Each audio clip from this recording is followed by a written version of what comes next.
Allahu Allahu Allahu Allah Allahu Allahu Allahu Allah.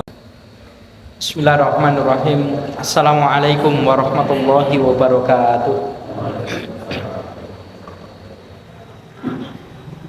Alhamdulillah, asta'inuhu wa nastaghfiruh wa na'udzu billahi min syururi anfusina wa sayyiati a'malina. Wa may yahdihillahu fala mudhillalah wa may yudlil fala hadiyalah. Asyhadu an la ilaha illallah wa asyhadu anna Muhammadan abduhu wa rasuluh. Allahumma sholli ala Muhammad wa ala ali Muhammad. Qala Allah Ta'ala, ya ayyuhalladzina amanu taqullaha haqqa tuqatih wa la tamutunna illa wa antum muslimun. Fa ya ayyuhan nas ittaqullaha mastata'tum wasma'u wa ati'u la'allakum turhamun.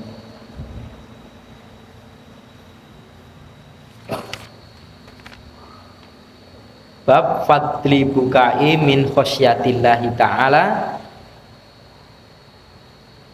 wa syauqan ilaihi. Dan di bab yang ke-53, bab keutamaan menangis karena takut kepada Allah Ta'ala dan rindu kepadanya, kepada Allah, sampai di hadis yang kedua saya bacakan kemarin. Kita lanjutkan di hadis yang ketiga. Wa an Abi Hurairah radhiyallahu anhu qala Rasulullah sallallahu alaihi wasallam. Dan dari Abu Hurairah radhiyallahu anhu berkata, bersabda Rasulullah sallallahu alaihi wasallam, la yalijun nar, tidaklah masuk ke neraka siapa rajulun, seseorang atau seorang laki-laki yang baka min khosyatillahi, dia itu menangis karena takut kepada Allah.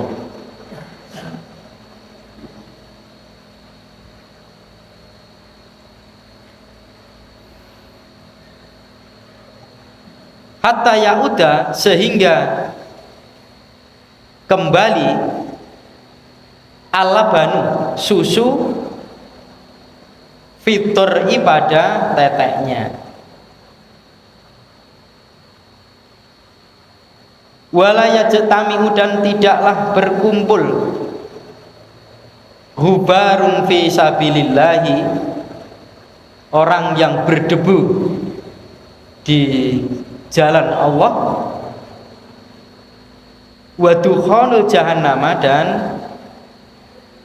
dukhan asapnya jahanam. Rawahu Tirmidzi wa qala hadisun hasanun shahihun.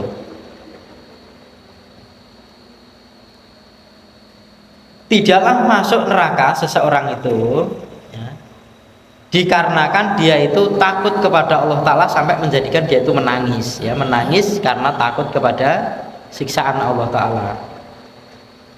Tidak masuknya ke dalam neraka itu sebagaimana kembalinya susu itu kembali ke tetes. Jadi susu sudah netes, air asi sudah netes, itu tidak mungkin akan kembali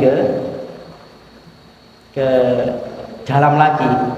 Itu saking tidak mungkinnya. Jadi orang yang menangis karena takut kepada Allah Ta'ala itu adalah orang yang tidak akan, dia itu masuk ke dalam neraka. Kalau tidak masuk ke dalam neraka, berarti dia masuk ke dalam jannah. Begitu pula tidak akan berkumpul ya antara orang-orang yang berdebu fisabilillah dengan yang asapnya jahanam. Jadi asap jahanam itu dengan debunya orang yang fisabilillah itu tidak akan berkumpul. Artinya ya tidak akan masuk ke dalam jahanam. Artinya debu ini adalah kekotoran-kotoran yang tidak menjadikan dia najis karena dia sabilillah. Nah, sabilillah ini adalah jalan, di jalan Allah itu banyak. Ya puncaknya adalah jihad, perang. Kalau disebut jihad itu adalah perang. Ya, perang. Puncaknya itu. Ya. Tapi pada dasarnya disebutkan fi sabilillah itu adalah semua yang menjadikan orang itu mengangkat tinggi daripada kalimat Allah, atau dalam hadis itu laika kalimatillah. Untuk meninggikan kalimat Allah itu semuanya adalah sabilillah. Apa saja? Apa saja? Baik disebut orang itu kelihatannya urusan dunia, ya. Tapi kalau dia niatkan untuk urusan akhirat, untuk meninggikan kalimat Allah Ta'ala, ya sama sabilillah. Karena ada urusan-urusan yang kelihatannya itu urusan dunia, ya, urusan dunia. Mungkin mencarikan jodoh temannya itu kan kayaknya urusan dunia, ya, urusan dunia. Tapi pada dasarnya, karena kan orang menikah itu adalah kan perintah daripada Allah dan Rasulnya. Tidak boleh seseorang itu berniatan untuk membujang, saya tidak akan menikah. Kan pernah orang yang berazam berniat tidak menikah karena dianggap menikah itu adalah mengganggu daripada ibadah mereka. Begitu Rasulullah dengar, akhirnya kan beliau mengatakan salah orang yang paling takwanya kepada Allah Ta'ala, orang yang paling dekatnya daripada Allah Ta'ala. Tapi saya punya istri lebih dari satu, ya. Dan lain sebagainya. Intinya sesuatu yang kelihatannya dunia, kemudian dia mencari daripada keridhaan Allah Ta'ala, merupakan satu kebaikan yang di hadapan Allah Ta'ala, disebut dengan sabilillah. Pahalanya berapa orang sabilillah? Tidak bisa orang menamai sabilillah itu pahalanya sekian, tidak, ya. Semuanya serba lebih orang sabilillah, ya. Maka orang-orang yang berjihad fisabilillah atau orang-orang yang meninggikan kalimat Allah Ta'ala, dia sampai berdebu-debu, bukan karena debunya, ya, bukan karena kotornya sebetulnya, tapi karena sabilillahnya ini. Kenapa kotor? Sabilillah. Pernah loh ada orang, okay, dijumpai dia itu mengangkat kedua tangannya, ya, mengatakan ya Robbi kalau di kitab Arba'in itu, ya, dihafalkan anak-anak itu, sampai pakaiannya itu sudah berdebu gitu, rambutnya kusut, ya. Dia itu meminta kepada Allah Ta'ala, tetapi karena makanan dan pakaiannya itu dari barang haram, maka bagaimana Allah Ta'ala akan mengabulkannya? Dia tidak dikabulkan kalau perkara debunya. Tapi yang di sini dititik beratkan adalah karena fisabilillahnya, di jalan Allah Ta'ala. Artinya tidak harus orang di jalan Allah Ta'ala harus berdebu. Kalau toh berdebu, maka debu ini dijadikan mereka itu menjadi asap api jahanam itu, neraka jahanam itu menjadi tameng buat dirinya. Oke. Kalian, oke, monggo kalau memang diusahakan, bisa usaha orang takut kepada Allah. Sangat takutnya kepada Allah Ta'ala itu membuat dia itu bisa menangis, meneteskan air mata yang menetes, kemudian dikarenakan takut kepada Allah Ta'ala, maka tidak akan tersentuh oleh api neraka. Fadilahnya seperti itu.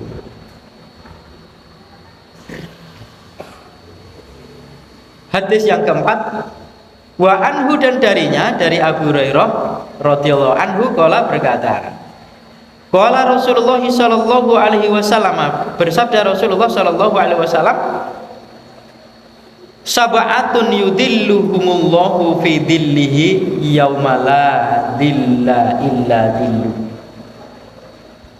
Sab'atun, ada tujuh ini tujuh orang atau tujuh kelompok. Yudhilluhumullahu, Allah akan menaunginya, fi dhillihi, pada naungannya Allah. Yauma, di suatu hari yang la dhillah, tidak ada naungan, illa dhilluhu, kecuali naungannya. ada 7 golongan, 7 kelompok yang Allah Ta'ala itu akan memberikan naung-naungan pada hari yang hari itu tidak ada naung-naungan kecuali naungan itu dari Allah Ta'ala. Eyup-eyup bahasa kita ya. Panas, orang terik, panas matahari di mahsyar ya. Tidak ada orang yang sanggup untuk memberikan satu pertolongan kecuali pertolongan daripada Allah Ta'ala ya. Naungan ini dari Allah Ta'ala. Sabatun kan 7 nih, 7 kelompok, 7 golongan. Yang pertama imamun adilun. Hadis ini masyhur ya. Imam yang adil. Adil itu menempatkan sesuatu pada tempatnya. Itu namanya adil. Setiap kita imam. Imam untuk keluarganya. Ibu ya imam untuk anak-anaknya. Orang yang bujang ya imam untuk dirinya. Ya, untuk dirinya. Adil itu lawan daripada dolim. Ya, itu iman. Jadi dolim itu menempatkan sesuatu yang bukan tempatnya, itu dolim. Kalau adil menempatkan sesuatu yang pada tempatnya. Boleh jadi yang namanya keadilan itu tidak sama, tapi sesuai ya, sesuai yang dibutuhkan. Yang kedua, wasyabun, dan seorang pemuda yang nasya'ah, yang dia baru tumbuh fi ibadatillahi ta'ala, pada ibadah pada Allah Ta'ala. Seorang pemuda baru tumbuh kepemudaannya, darah mudanya ya, baru dia itu mencari sensasi buat dirinya. Anak muda kan begitu nih, semakin dia itu dilihat, apalagi dilihat oleh orang yang dia sukai, wah semakin penampilannya berbeda, yang berbeda. Pokoknya ingin menampakkan, menunjukkan jati dirinya. Saya bisa, seperti itu. Apalagi yang dia lakukan itu buat orang yang dia sukai. Apapun akan dia lakukan. Tumbuh berkembang. Darah mudanya mengalir, manas. Biasanya orang-orang yang seperti ini berpikirnya jauh. Kematian saya masih jauh, biasanya begitu. Karena saya masih muda. Nah, tetapi pada saat seperti itu, dia tumbuh seorang pemuda itu, kemudian dia pertumbuhannya itu juga dijadikan pertumbuhan untuk beribadah kepada Allah Ta'ala. Jadi bukan orang tua, tapi seorang pemuda yang dia menumbuhkan pada dirinya itu ibadah kepada Allah Ta'ala. Orang pemuda. Dari sahabat itu yang siapa yang pemuda dari Ali bin Abi Thalib itu ya. Ali bin Abi Thalib itu masuk Islam mulai remaja ini. Dan di di salah satu kebaikan beliau, di tenggorokannya itu, di kerongkongannya belum pernah setetes pun dia itu karena minuman keras. Termasuk Abu Bakar As-Siddiq radhiyallahu anhu juga tidak pernah. Padahal Abu Bakar itu hidup di kalangan orang-orang yang mabuk kelas berat, tapi tidak pernah.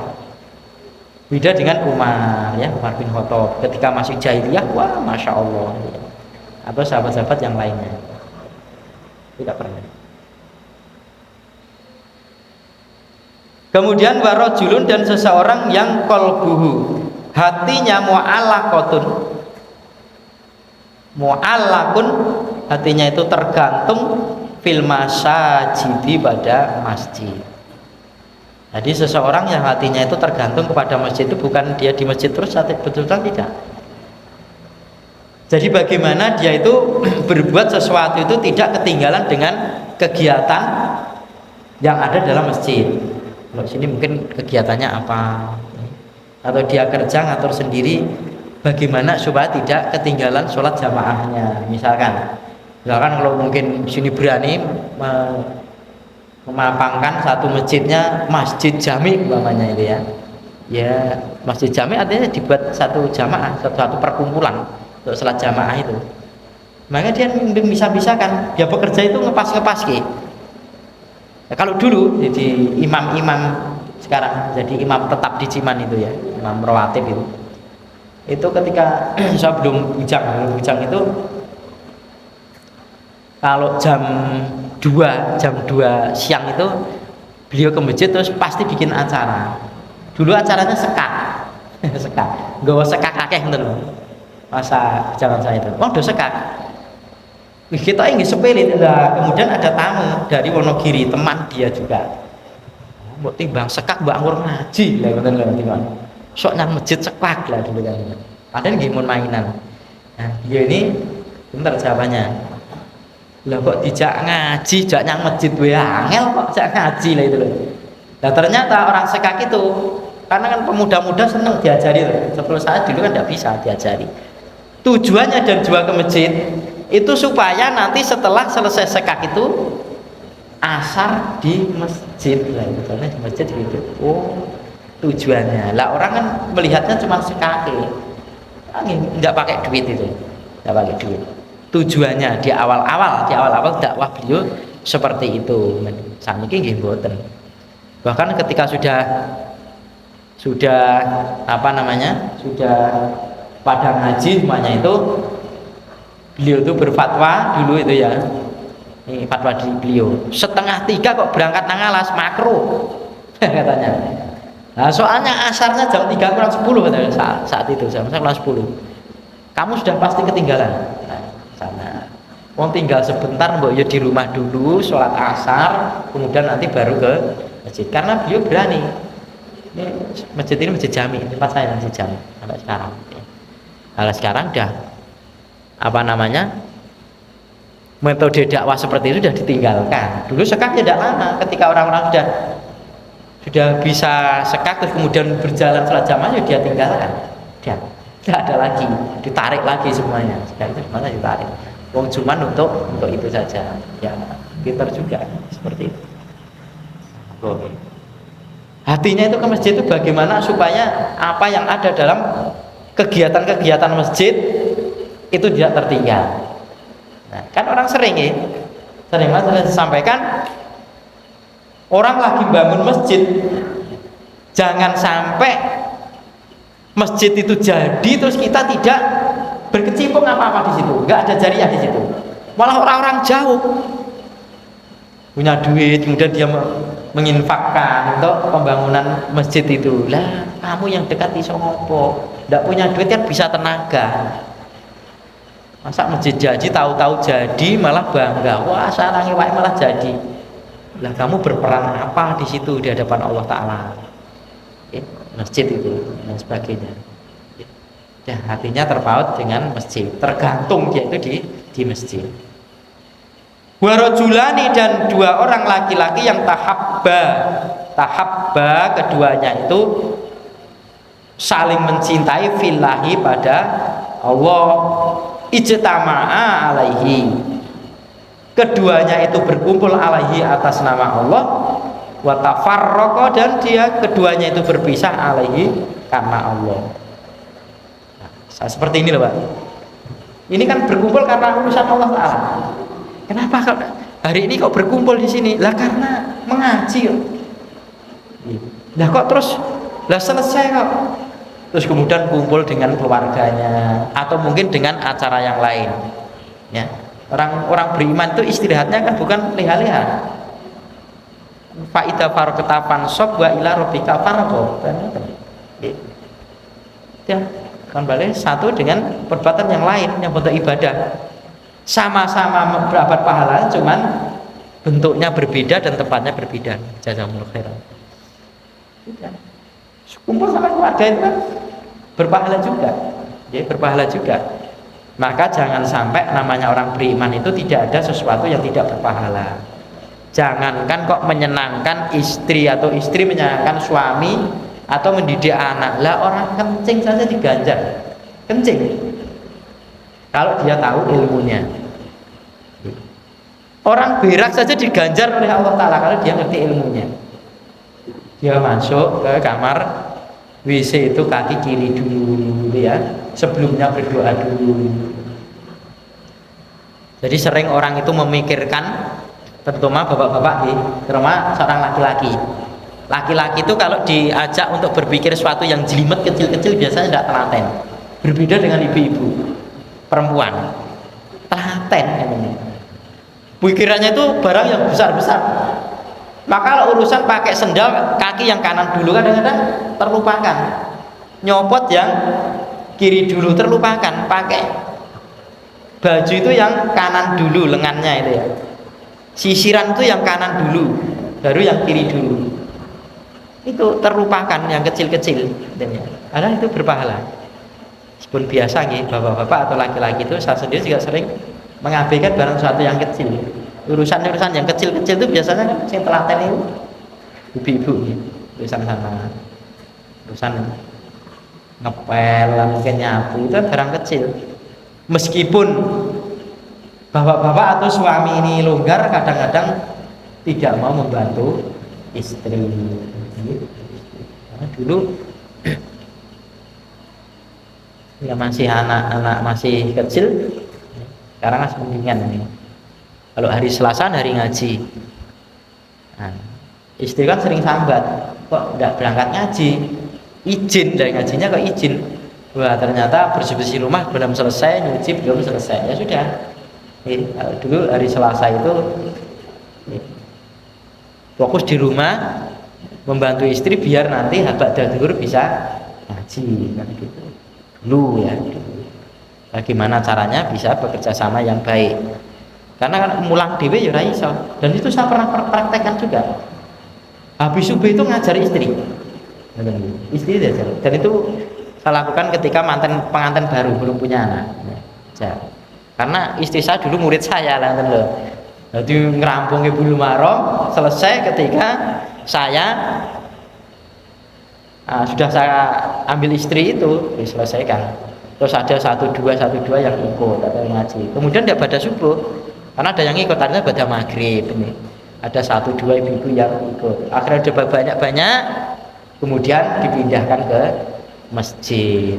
Sekarang jadi hari Jumat, sudah ada sholat Jumat, ya banyak. Sekarang tidak hanya di Ciman, di Brungga, di Jatipono, ada di Duet itu saya gandeng. Kalau hari Jumat jadi besar.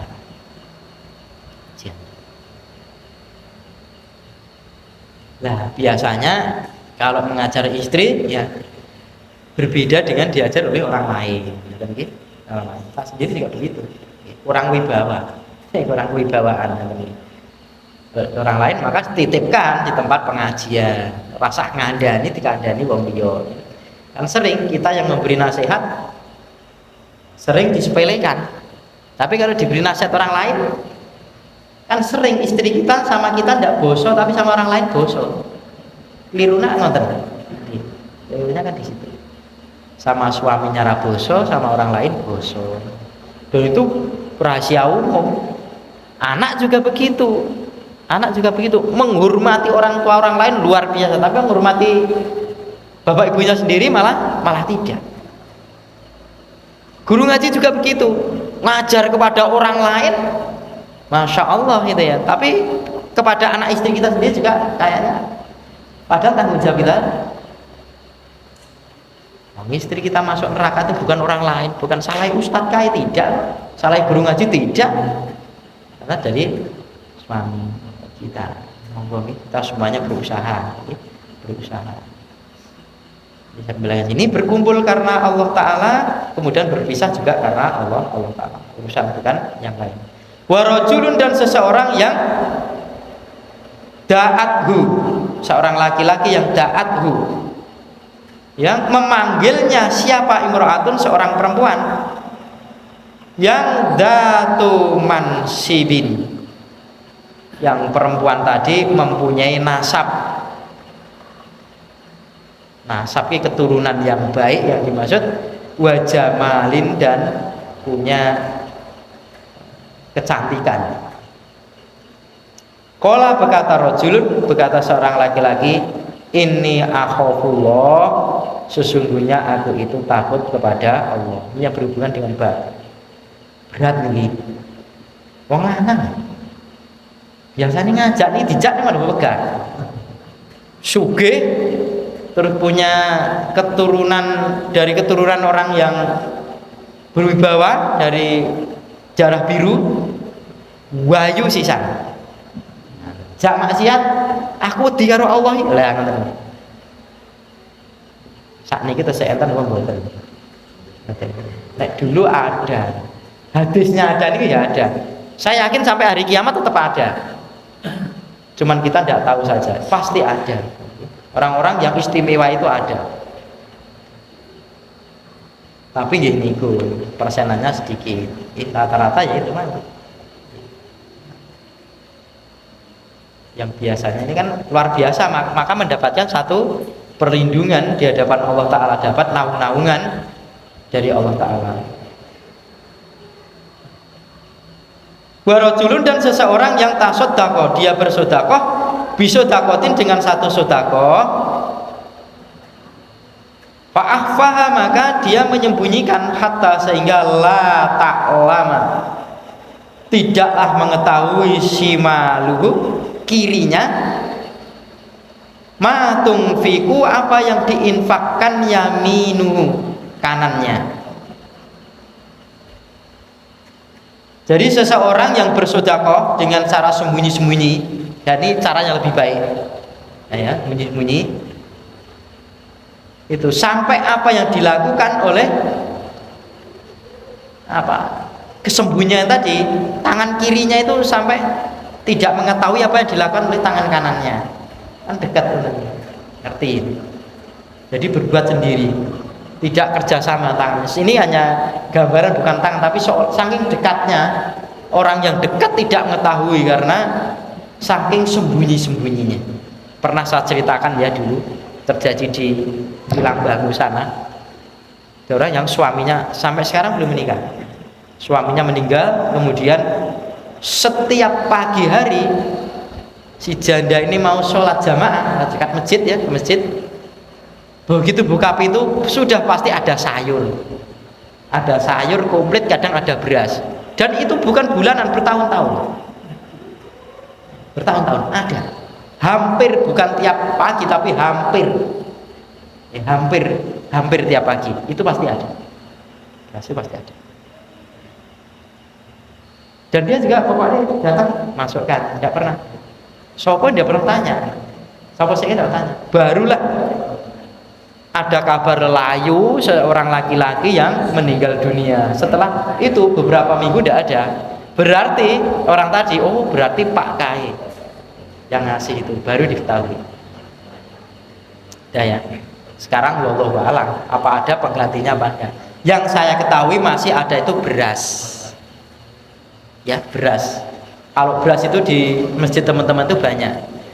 Jadi kalau di subuh itu bawa beras, kemudian taruhkan setengah kilo, seperempat kilo, itu ada yang bawa. Nanti ada orang yang dia butuh ngambil, tidak butuh ya tidak ngambil. Yang butuh Pak, dia ngambil. Karena sudah terkondisi kan jamaahnya. Berbeda bukan tidak terkondisi. Pokoknya enggak, ini beras, butuh gowo lah, tidak itu. Tidak. Ambil itu ya, ambil. Oh kok ini ada 1 kilo, ada setengah kilo, ada seperempat kilo, dia mengambilnya yang kebutuhan dia. Ambil. Masih yang saya ketahui di beberapa masjid di saudara kita masih ada yang seperti itu. Sopo sing ngei tidak tahu. Lah kalau yang ada itu kalau sekarang wallahu alam, saya cuma mendapatkan cerita saja. Ada orang kerja itu di bangunan, setiap hari Ahad pasti dia libur, bawa sepeda pancal, sepeda ontel, kemudian bawa alat kebersihan kamar mandi, ya, atau tempat wudhu, dia keliling. Setiap dia ke masjid kemudian dikosek kamar mandi, tempat wudhu dikosek. Selesai gak bayar, uangnya sendiri dia bawa sikat, bawa prostek, bawa apa itu ya, pindah-pindah. Berjalan berbulan-bulan sampai di beberapa masjid itu semua pembersih itu dia tahu. Nah, akhirnya ya itu tadi, ternyata orang yang miskin dan Masya Allah sampai berita yang saya dengarkan itu sampai dibangunkan apa kamar mandi dan WC. Ya, kamar mandi dan komplit dengan WC-nya itu dan diberikan meteran apa namanya listrik itu. Dia tidak minta sebenarnya. Ada beberapa masjid itu yang ngasih duit. Awalnya dia berjalan pilih. Ada saja orang itu untuk berbuat satu kebaikan niatan. Sampai seperti itu istrinya tidak tahu. Ini lah ngerti ini mulai sore ya kerja ngono bae. Subhanallah.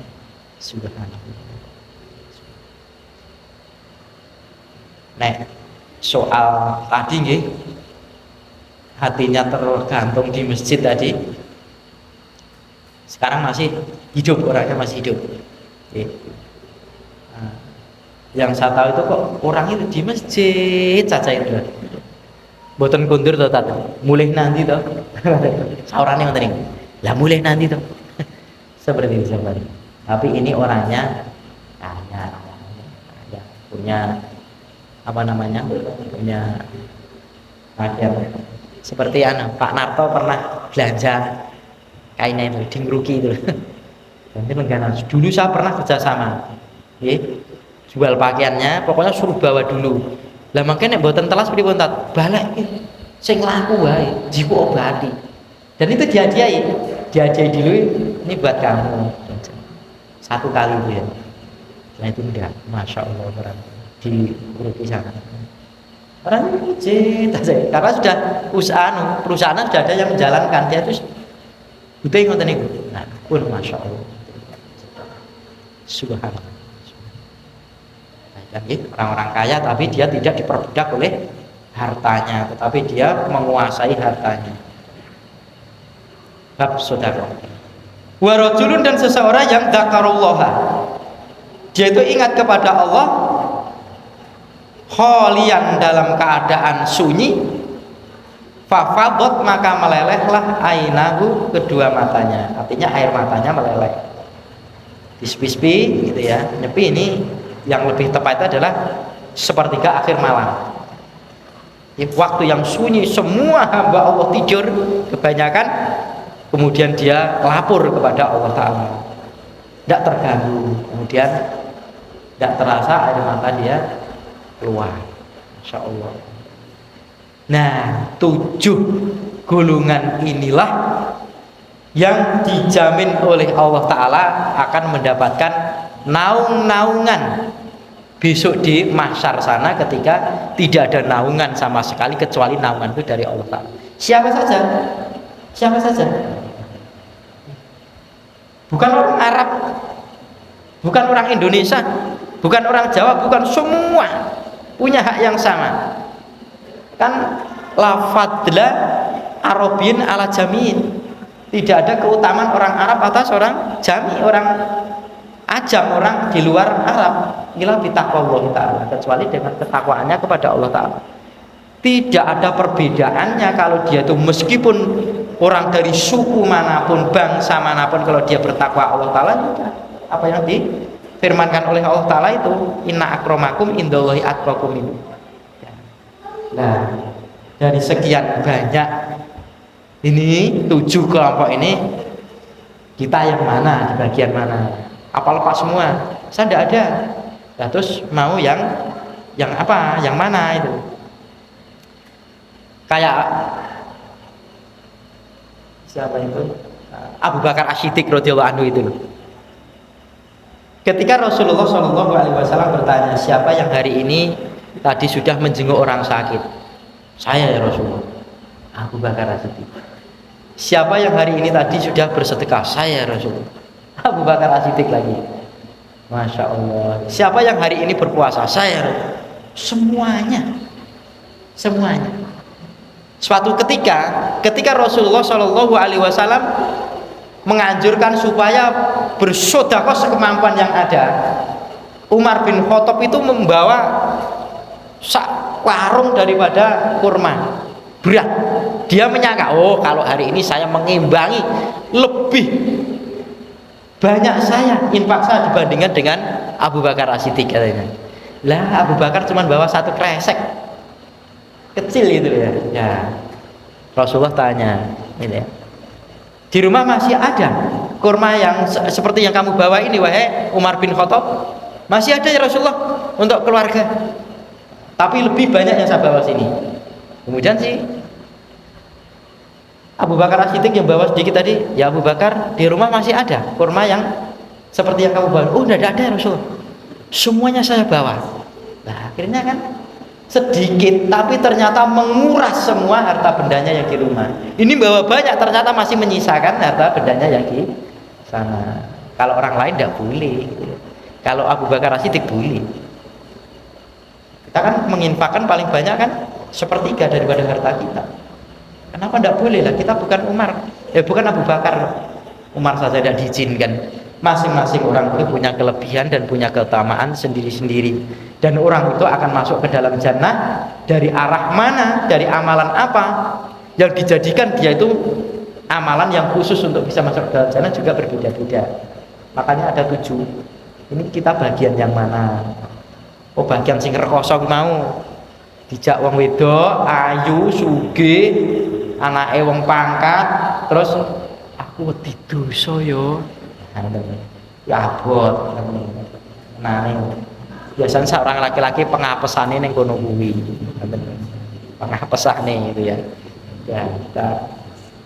Ya tidak semua, tidak semua. Maka Bapak ya di anu nggih dipadosi pengapesane dhewe-dhewe. Kan ada orang dengan harta benda dengan duit itu dia itu wah menter bahasa kita. Pun dititipi duit niku aja meneh kok ndelok Spoisnya lah ngoten lho. Kadang-kadang ada gitu. Atau dengan perempuan dia segedek ngoten. Tapi dengan jabatan wah rakusnya luar biasa. Atau dia itu gila pujian. Nah, ini hati-hati nggih, hati-hati gila pujian. Ini dicontohkan kalau salah satu guru saya mengatakan dicoba saja. Kamu ngisi pengajian wong loro, piye perasaanmu karo ngisi pengajian wong 10? Nek kowe padha wae berarti sudah hatimu ikhlas. Tapi kok ngersolah kok sing teko wong siji ya? Ya kan sama saja buat kita. Atau mungkin datang pas kosong. Kita kan gelo. Padahal tidak ada ceritanya gelo. Kan sudah dibayar oleh Allah Ta'ala dengan pahala.